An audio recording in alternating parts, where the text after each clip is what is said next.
બનાસકાંઠાના પાલનપુરમાં પણ વરસાદી માહોલ જામ્યો છે। અનેક વિસ્તારોમાં વરસાદ વરસ્યો હતો। તો બનાસકાંઠાના પાલનપુરમાં વરસાદ વરસ્યો। ધોધમાર વરસાદથી રસ્તા ઉપર પાણી વહેતા થયા છે। ભારે વરસાદથી નીચાણવાળા જે વિસ્તારો છે તે બેટમાં ફેરવાયા। હવામાનની આગાહીના પગલે મોડી રાતથી જ વરસાદ શરૂ થયો। બિજેશ્વર કોલોની મફતપુરા વિસ્તાર બેટમાં ફેરવાયા છે। તો વરસાદ વરસ્યો હતો। પોલિટેકનિક કોલેજ સહિતના જે વિસ્તારો છે તે પાણી થયા। લોકોના ઘરોમાં પાણી ભરાઈ જતા પારાવાર મુશ્કેલી વેઠવાનો વારો આવ્યો છે। પાણીના નિકાલની કામગીરી ન કરાતા વરસાદી પાણી ભરાયા છે। નગરપાલિકાની ઘોર બેદરકારી સામે આવી છે। બિજેશ્વર કોલોનીની મફતપુરા વિસ્તાર બેટમાં ફેરવાયા।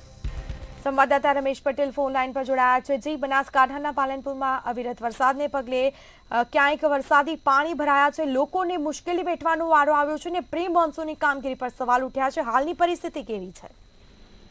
ચોક્કસથી સ્મિતા, વાત કરવામાં આવે તો હવામાન વિભાગે ભારે વરસાદની બનાસકાંઠામાં જે આગાહી કરી હતી તેના પગલે મોડી રાતથી જ ભારે વરસાદ શરૂ થયો હતો અને વરસાદ શરૂ થતાની સાથે જ પાલનપુરની સ્થિતિ દયનીય બની હોય તેવી પરિસ્થિતિ સામે આવી છે। શહેરના મફતપુરા વિસ્તાર હોય કે બિજેશ્વર કોલોની હોય કે પોલિટેકનિકનો વિસ્તાર હોય, ત્યાં સમગ્ર જે વિસ્તાર છે તે બેટમાં ફેરવાયો હોય તેવી પરિસ્થિતિ જોવા મળી રહી છે। દ્રશ્યો સામે આવ્યા છે બેટમાં ફેરવાયા હોય તેવા, અને લોકોને પારાવાર મુશ્કેલી વેઠવાનો વારો પણ આવ્યો છે, કારણ કે લોકો જે છે તેમના ઘરોમાં પાણી ભરાઈ ગયા છે। મોડી રાતથી પડી રહેલા વરસાદને લઈ અને લોકો ભારે હાલાકી ભોગવી રહ્યા છે। પરંતુ મહત્વની વાત એ છે કે કરોડો રૂપિયા જે પ્રી મોન્સૂનની કામગીરી માટે સરકાર દ્વારા નગરપાલિકાને આપવામાં આવે છે, પરંતુ નગરપાલિકા દ્વારા કોઈ જ પ્રકારની આ કામગીરી નથી કરવામાં આવી તેના દ્રશ્યો સામે આવ્યા છે।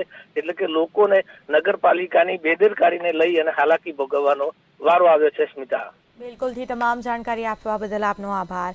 લોકોના ઘરોમાં પાણી ફરી વળતા લોકોને મુશ્કેલી વેઠવાનો વારો આવ્યો છે। લોકોના ઘરમાં પાણી ફરી વળતા ઘર વખરીને પણ નુકસાન થયું છે। પ્રી મોન્સૂન કામગીરી પર સવાલ ઉઠ્યા છે। કરોડોના ખર્ચે પ્રી મોન્સૂન કામગીરી કરવામાં આવે છે, પરંતુ આજે આપ દ્રશ્યો જોઈ રહ્યા છો તેના પરથી લાગી રહ્યું છે કે પ્રી મોન્સૂન કામગીરી ફક્ત કાગળ ઉપર થઈ હોય તેવા ક્યાંક ને ક્યાંક દ્રશ્યો બનાસકાંઠાના પાલનપુરમાંથી જોવા મળ્યા છે। ધોધમાર વરસાદથી રસ્તા ઉપર જાણે નદી વહેતી હોય તેવા દ્રશ્યો સામે આવ્યા છે। લોકોને બહાર નીકળવું પણ મુશ્કેલ બન્યું છે।